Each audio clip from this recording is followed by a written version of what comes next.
On the anniversary of January 6th, I think it is an important thing to step back and look at what the FBI was doing prior to January 6th, what they were doing in the lead up to it. And a great example of that is the Michigan Governor Whitmer kidnapping plot case.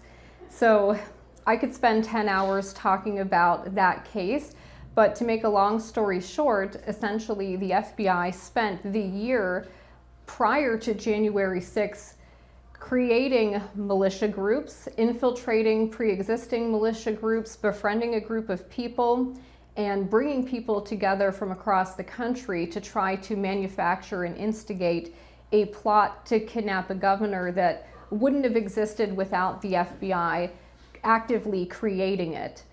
And that resulted in 14 men being arrested in October of 2020, 1 month before the 2020 election. This event was used by the Biden and Harris campaign to smear President Trump, to say that he was radicalizing these far-right extremist militia groups and that these people were like ISIS. And so we had 4 trials for this case, 2 federal, 2 state trials. Half of these men were acquitted due to the egregious FBI misconduct in this case.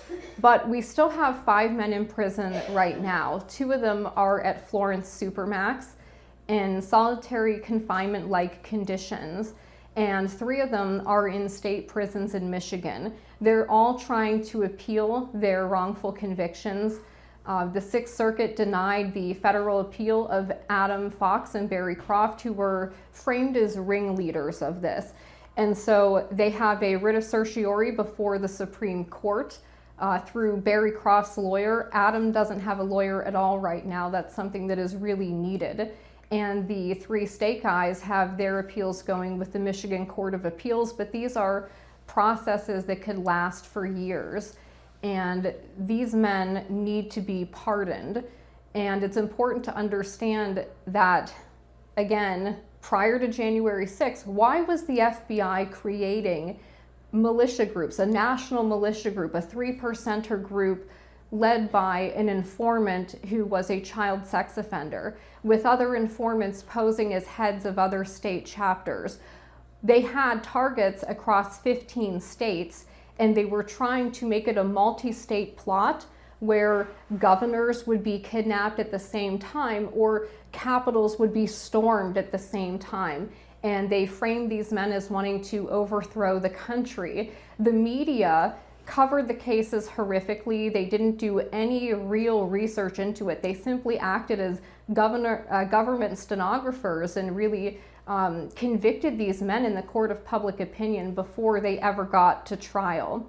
Their trials were all manipulated in the same way the January 6 trials were, where it was already prejudiced and then the government withheld exculpatory information, or they prevented people from testifying on behalf of these men. And a lot of other egregious things happened. So my prayer and my message to President Trump would be, you have the mandate, you have the power to pardon these men. You probably can't pardon the state guys, but the 2 federal men sitting in Florence Supermax right now, you can pardon these men, send them home to their families where they belong. These men were not violent. They're not accused of doing anything violent. They were charged under vague conspiracy statutes. Oh, they were conspiring. They wanted to do something. Really, they didn't want to do anything. The FBI led them around and created meetings and events for them and then filmed them and recorded them after supplying them with copious amounts of marijuana and alcohol. That's what happened here.